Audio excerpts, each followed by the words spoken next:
You've probably heard this before. Pay off all your debt first. Or the opposite. Start investing now or you're falling behind. And if you're stuck between those two, you're not confused. You're being given incomplete advice, because both of those can be wrong. And if you follow either one blindly, you can lose years. Here's the real problem. If you wait until you're completely debt-free to start investing, you lose time. But if you start investing while carrying the wrong kind of debt, you lose money. So either way, you feel stuck, and that's exactly where most people stay for years, doing a little of everything, but not making real progress in anything. So let's be clear about what this video is going to do. By the end of this, you'll know exactly when debt should come first, when investing should start immediately, and how to structure both at the same time. So you're not wasting time or money, because the truth is, compounding doesn't start when your debt is gone. It starts when your system is right. And most people never build that system. They either over-focus on debt, or they jump into investing too early, and both slow them down. So instead of choosing one side, we're going to build a structure that actually works in real life. If you want more videos that break down money like this, take a second to like the video and subscribe. And stay until the end, because the framework we're going to build here is what allows compounding to start even before your debt is gone. At first, waiting feels responsible. You tell yourself, I'll start investing once I'm debt-free. Sounds disciplined, sounds logical. But here's the problem. Time is the most important variable in compounding, and it doesn't wait for you to feel ready. Let's make this simple. If you invest $200 a month at around 8% per year, after 10 years, you're somewhere around $36,000. Not bad, but after 20 years, now you're over $110,000. And after 30, close to $280,000. Same $200, same effort. The only thing that changed was time. Now here's where it gets expensive. If you delay starting by just 5 years, you don't lose 5 years of progress. You lose the most powerful years. Because those early contributions don't just grow. They multiply everything that comes after.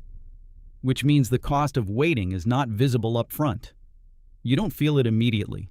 But over time, it compounds against you. That's why people who do everything right still feel behind later, because they started too late, not because they invested too little. And this is where the trap happens.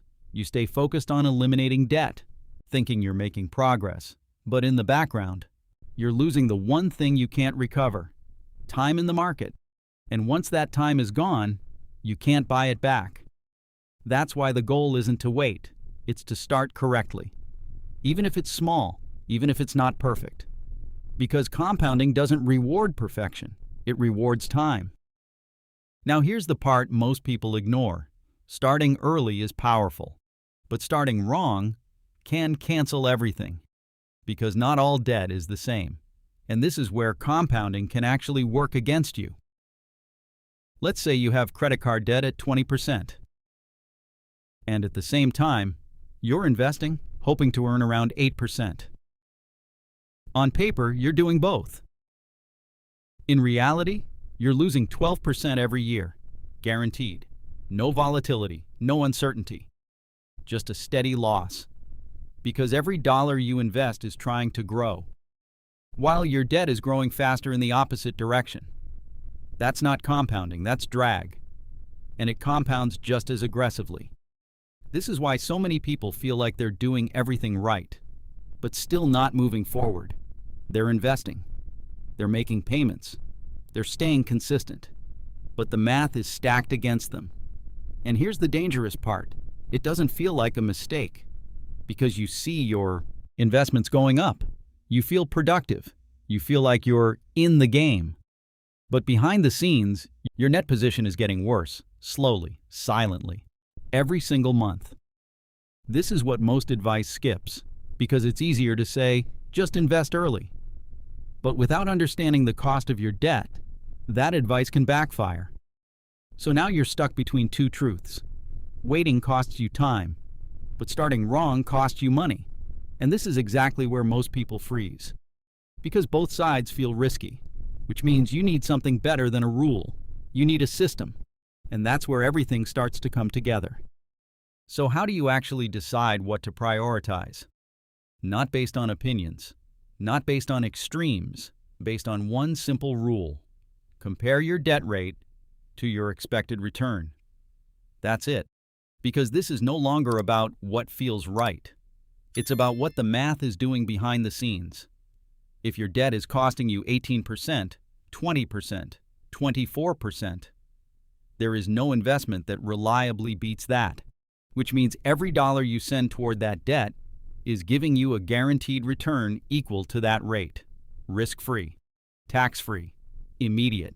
That's not just good, that's unbeatable. So in that case, your priority is clear. You attack that debt aggressively. But here's where things change.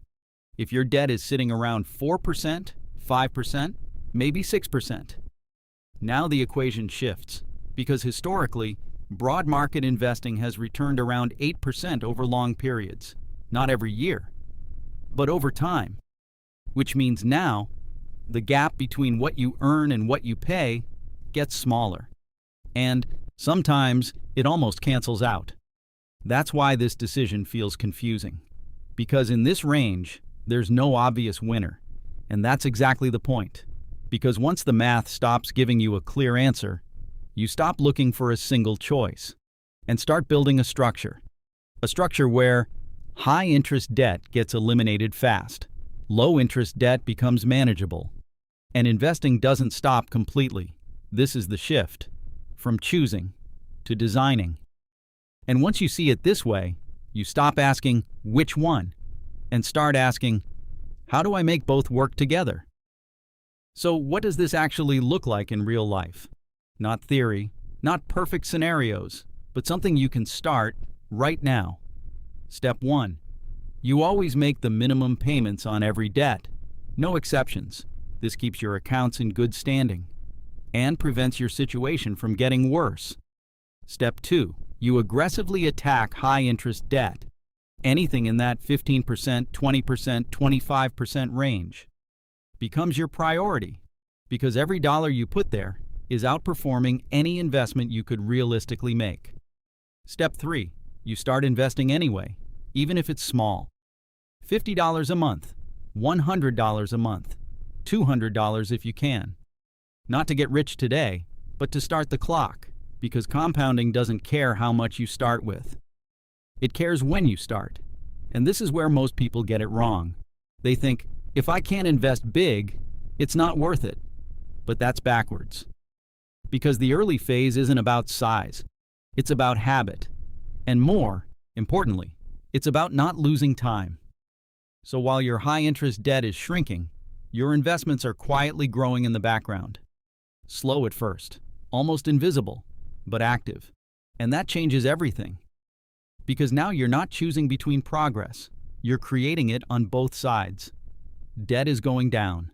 Assets are going up. And for the first time, you're moving forward from both directions. Not perfectly, but effectively.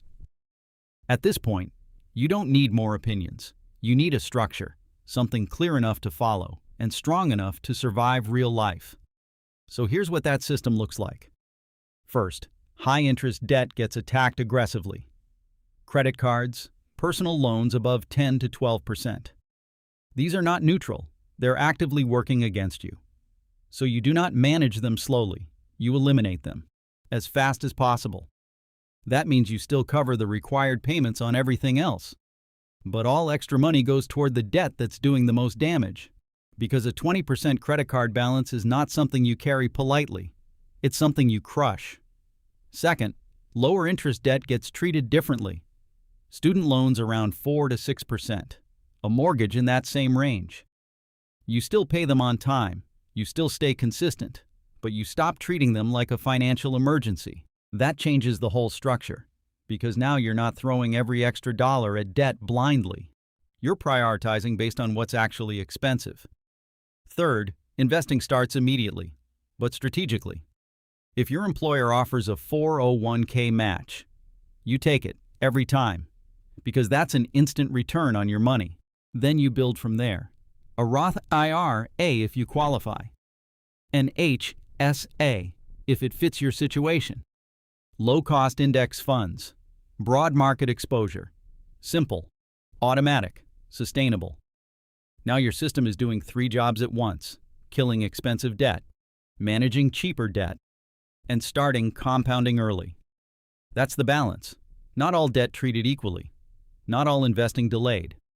Just a structure that actually makes sense. At this point, the math is clear, but the outcome still depends on something else. Because most people don't fail because they chose the wrong strategy. They fail because they can't stick to one. They start aggressive, then slow down. They invest for a few months, then stop. They attack debt, then lose momentum. Not because the plan was wrong, but because it didn't fit their behavior. And this is where everything changes. Because a perfect plan you can't follow is worse than a simple plan you repeat.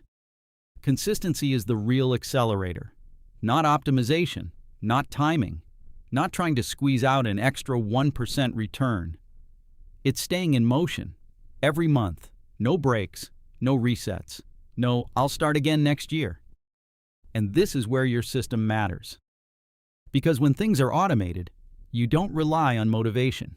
Your investments go in, even when you don't feel like it. Your debt keeps going down, even when life gets busy. And, over time, that consistency compounds.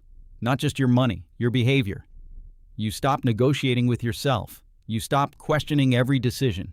You just execute. And that's when progress speeds up. Not because something dramatic happened, but because nothing stopped. Most people think compounding starts after debt. That's the mistake. Because compounding doesn't start when your balance hits 0. It starts when your system is in place. And that can happen much earlier than you think. While your high-interest debt is going down, your investments can already be growing. Slow at first, almost invisible, but active. And over time, that overlap is what changes everything. Because you're no longer waiting to begin. You've already started. That's the shift. From reacting to building. From trying to fix your situation to structuring your future. And once you see it this way, the question is no longer, should I pay off debt or invest? It becomes, how do I keep both moving forward?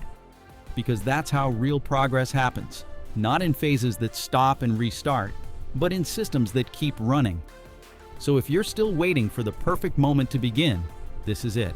Start small, stay consistent, and build the structure that allows compounding to begin, even before your debt is gone. If this gave you a clearer way to approach your money, take a second to like the video and subscribe. It helps the channel reach more people trying to figure this out.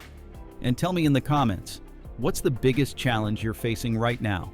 Debt, investing, or trying to balance both? And remember, every dollar you save today is a silent worker that never clocks out. I'll see you in the next one.